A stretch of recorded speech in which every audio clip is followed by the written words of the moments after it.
একটি নদী শুকিয়ে গেলে শুধু পানি হারায় না, হারিয়ে যায় সম্ভাবনা, সংকুচিত হয় জীবন, নষ্ট হয় ভবিষ্যৎ। আর যখন সেই নদীর নাম হয় পদ্মা, তখন তার সঙ্গে জড়িয়ে থাকে একটি জাতির অস্তিত্ব।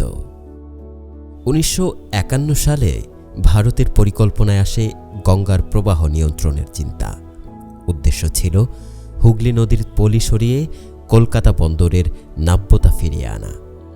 এই লক্ষ্যেই শুরু হয় ফারাক্কা বাঁধ নির্মাণের প্রস্তুতি।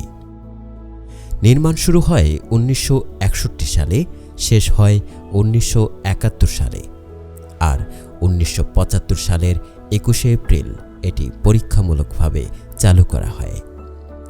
কিন্তু বাঁধ চালুর পরপরই ভারত গঙ্গার পানি নিজেদের দিকে সরিয়ে রাখতে শুরু করে। ফলে শুষ্ক মৌসুমেই বাংলাদেশের পদ্মা নদীতে পানি প্রবাহ আশঙ্কাজনকভাবে কমে আসে। হার্ডিঞ্জ ব্রিজ পয়েন্টে, যেখানে একসময় প্রবাহ ছিল সেকেন্ডে 2300 ঘনমিটার, তা নেমে আসে প্রায় অর্ধেকে। নদীর তলদেশে জমে বালু, উর্বরতা কমে যায়, কৃষকরা সেচের পানির জন্য হাহাকার করে। শুকিয়ে যেতে থাকে নদী, মরে যায় খালবিল, বিলীন হয় জীবিকা। রাজশাহী, চাঁপাইনবাবগঞ্জ, খুলনা, সাতক্ষীরা, যশোর এই অঞ্চলগুলো পরিণত হয় পানিবঞ্চিত জনপদে। একসময় যেখানে ধান, গম আর মাছ জন্মাত প্রাকৃতিক ছন্দে, সেখানে দেখা দেয় দুর্ভিক্ষের আশঙ্কা। ফারাক্কা বাঁধের প্রভাব শুধু বাংলাদেশে নয়, ভারতের পশ্চিমবঙ্গেও দেখা দেয় পানির ঘাটতি। গঙ্গার দক্ষিণ অংশে প্রবাহ হ্রাস ও পলি জমে কৃষি উৎপাদন হ্রাস পায়, ক্ষতিগ্রস্ত হয় জলজ জীববৈচিত্র্য। 1976 সালের 16ই মে এই প্রেক্ষাপটেই রাজশাহীতে অনুষ্ঠিত হয় ফারাক্কা লং মার্চ, যার নেতৃত্ব দেন মজলুম জননেতা মাওলানা ভাসানী। এই লং মার্চ পানি অধিকারের প্রশ্নে জনমত গঠনে গুরুত্বপূর্ণ ভূমিকা রাখে। এরপর বাংলাদেশ সরকার ভারতের সঙ্গে আলোচনায় বসে। আসে একের পর এক চুক্তি ও সমঝোতা।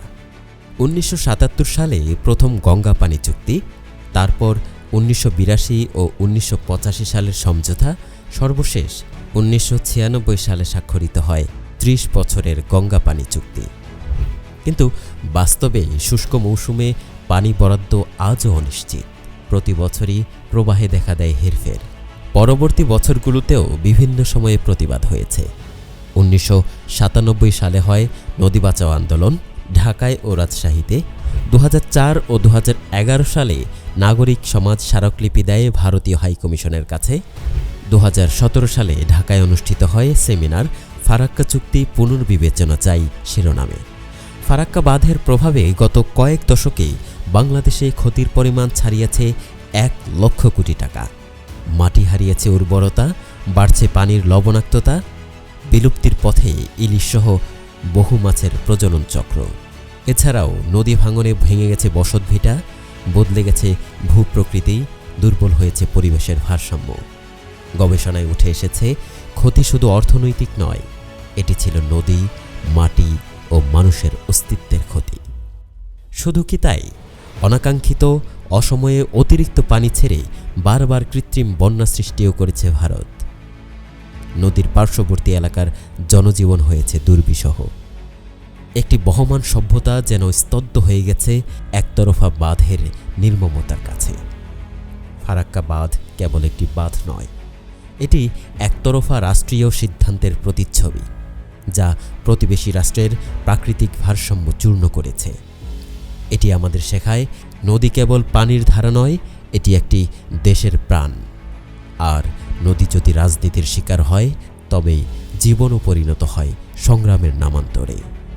আমরা কি প্রস্তুত এই নদী শাসনের অপরাজনীতি এবং পানির ন্যায্য হিসাব বুঝে নিতে?